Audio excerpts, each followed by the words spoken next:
வார்த்தைகளை நாங்கள் உங்களிடத்திலே பேச வந்திருக்கிறோம். மெய்யாகவே மெய்யாகவே கர்த்தருடைய வார்த்தை அது உண்மையானது, அதில் ஒரு மாற்றமும் இல்லை. இன்னைக்கு நான் இங்க பேசிக் கொண்டிருக்கிறேன்னா, ஒரு காலத்துல தேவனுக்கு விரோதமாக ஒரு கோயிலை கட்டி அதுக்குண்டான எல்லா காரியங்களும் செய்து அவை நிமித்தம் நாங்கள் அநேக பாடுகளை தேவன் யார் என்று அறியும் போது அநேக பாடுகளுக்குள் நாங்கள் தள்ளப்பட்டோம்.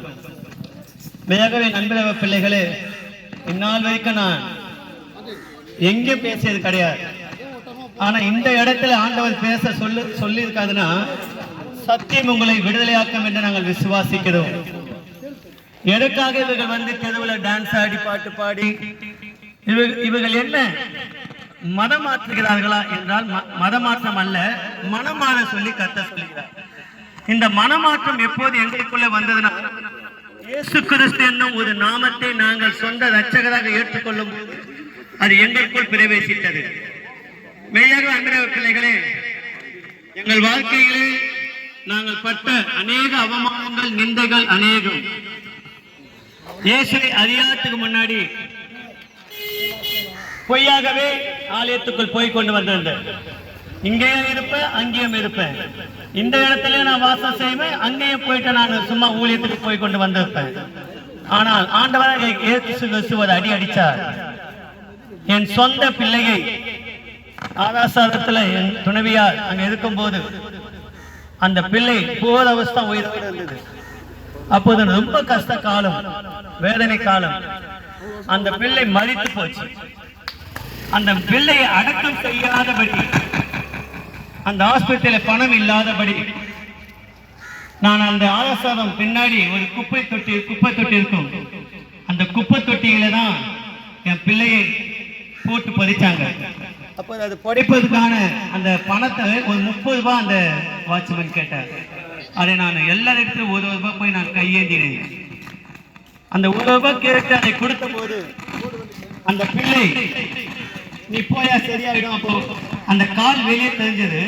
அப்ப அவர் சொன்ன ஒரு காரியம், ஏன் இந்த கால் வெளியே தெரியுதுன்னா, இந்த பிள்ளை இப்படியே பதிச்சா எங்களுக்கு பிரச்சனை, நாய்கள் ஏற்றுன்னு போய் அதை சாப்பிடும், எங்களுக்கு பிரச்சனை இல்லைன்னு சொன்னாங்க. என் முதல் பிள்ளையை நாய்கள் சாப்பிடும்படியாக நான் அங்கே விட்டேன். அப்பதான் நான் உணர்ந்தேன், அன்புடைய பிள்ளைகளே, இன்னைக்கு எங்களுக்கு எல்லாருக்குமே வேலைகள் உண்டு, எல்லோருக்கும் ஒரு ஊழியங்கள் உண்டு, எல்லோரும் அநேக ஒரு பிஸியான காலகட்டம் இருந்தாலும் இந்த தேசத்தில் இன்னைக்கு நாங்கள் வர வேண்டும் என்றால் அது தேவ சித்தமாக இருந்தால் நிச்சயமாக வந்துதான் ஆகும். இங்க நாங்கள் எதுக்காக வந்து சத்தியத்தை சொல்லுகிறோம் என்றால், மெய்யாகவே சொல்ற அன்புடைய பிள்ளைகளே, அந்த பிள்ளையை நான் பறி கொடுத்த போது, நாய்கள் வந்து அந்த பிள்ளையை தின்ற போது நான் எதுக்குமே கலங்கல. அந்த ஆண்டவர்கிட்ட கேட்ட ஒரே காரியம், இன்று முதல் உனக்காக நான் ஓடுகிறேன், உன்னை நான் அறிந்து கொண்டேன், ஆண்டவரே நீ எதை என்னெடுத்து எடுத்தாயோ அதை நீ ரிட்டன் எனக்கு கொடுங்கன்னு சொன்ன போது, இன்னைக்கு கர்த்தர் என்னை ஒரு ஊழியக்காரனாக்கி 2 பிள்ளைகளை கொடுத்து, ஒரு பேர பிள்ளையும் கொடுத்து கர்த்தர் மனமகிழ்ச்சியான ஊழியத்தில் வைத்தார். என் அன்புள்ள பிள்ளைகளே, சத்தியம் என்பது என்ன? நம்ம ஏன் மனமாற வேண்டும்? மனமாற்றம் எதுக்காக வேண்டும்? பொய்யான இந்த பூமியின் வாழ்க்கை நம்ம என்ன சொல்லுகிறது? மனுஷன் பிறக்கிறான், அவன் வாழ்கிறான், அவனுடைய ஆடம்பரம், அவனுடைய ஆசைகள் எல்லாம் ஒரு குடும்பத்தை சுற்றி வாழ்ந்து கொண்டிருக்கு. இந்த குடும்பத்தை சுற்றி வாழ்ந்து கொண்டிருக்க இந்த வாழ்க்கையிலே நீ காலையில எழுந்துக்கிற, பல்ல தொலைக்கிற, மதியானம் அதே மாதிரி சாப்பிடுற, நைட்டு சாப்பிடுற, மறுபடியும் தூங்குற, காலையில எழுந்து போற இந்த ரொட்டேஷனான உலகத்திலே நீ எதை கொண்டு வந்தாய், நீ எதை இழந்தாய் என்று கத்த கேட்கிறார். அழகான ஒரு வார்த்தையை சொல்கிறார். அழகாக யோபின் புஸ்தகத்திலே, என் தாயின் வயிற்றிலிருந்து நான் நிர்வாணியாக வந்தேன், அவ்விடத்துக்கே நான் திரும்பேன், கட்டை கொடுத்தார், கட்டை எடுத்தார். இந்த எடுக்கப்பட்ட நாட்களிலே நீ ஓடிக்கொண்டிருக்கிற ஓட்டம் ஒரு நூலிலே அது அறுக்கப்பட்டு போகும். நீ எதை குறித்தும் நீ கலங்கக்கூடாது. மெய்யாகவே சொல்றேன், இன்னைக்கு நிறைய குடும்பத்துல பிள்ளைகள் இருக்கலாம், உங்களுக்கு நிலத்தை சேர்க்கலாம், வயலை சேர்க்கலாம், பணத்தை சேர்க்கலாம். நன்றாக யோசித்துப்பா. கொஞ்ச நாள் நல்லா ஓடுவேன், கொஞ்ச நாள் நல்லா உனக்கு தெம்பு இருக்கிற வரைக்கும் பண்ணுவேன்.